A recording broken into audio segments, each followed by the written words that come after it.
નમસ્કાર મિત્રો, આજે આપણે સીઈટી પરીક્ષાની અંદર એક સરસ મજાનું પ્રકરણ છે દિશા અને અંતર. રાજકોટ થી ચોટીલાનું અંતર કેટલું થાય? 50 કિલોમીટર. તો એને અંતર કહેવાય. અને દિશા તો એ કઈ દિશામાં, રાજકોટની કઈ દિશામાં આવ્યું? એવી રીતે તો ઉત્તર ચારો આ શીખવા માટે આપણે સૌપ્રથમ પહેલા એક ચક્કર જોઈએ. ચક્કરમાં ઉત્તર, દક્ષિણ, પૂર્વ, પશ્ચિમ એવી ચાર દિશા આવેલી છે.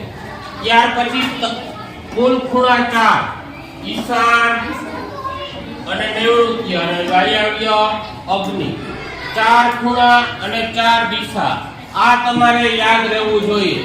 હવે આ દિશા તમારે કેમ નક્કી કરવાની? તો સૌપ્રથમ નક્કી કરવાનું કે જ્યાં તમે ઊભા હોય અને સૂર્ય જે બાજુ ઉગે એ કઈ દિશા કહેવાય? પૂર્વ. તો એને પાછળની દિશા કઈ આવે? પૂર્વ. તો પાછળની દિશા પશ્ચિમ. પછી તમારે જમણો હાથ, ડાબો હાથ આમ જોવાનું, ઉત્તર, દક્ષિણ. રેડી? એટલે ત્યાર પછી સૂર્યાસ્ત કઈ દિશામાં? પછી ઘડિયાળના કાંટાની એક નોંધ યાદ રાખજો. ઘડિયાળના કાંટાની દિશા એટલે જમણી બાજુ. કાંટો કઈ બાજુ હાલે?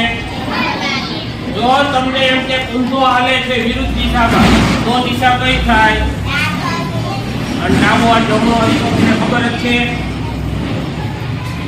કે આવી દિશાઓ તમને આ એક કોષ્ટક યાદ રાખશો તો તમને બધા દાખલા સરળતાથી આવડી જશે. જો અહીંયા ખૂણો, આટલો ખૂણો કેટલો ખૂણો બને? 90 અંશનો કાટખૂણો બને. અને આખે આખો ખૂણો હોય તો 180 અંશ અને ગોળ ચક્કર હોય તો 360. આખું ગોળ ચક્કર હોય તો 360.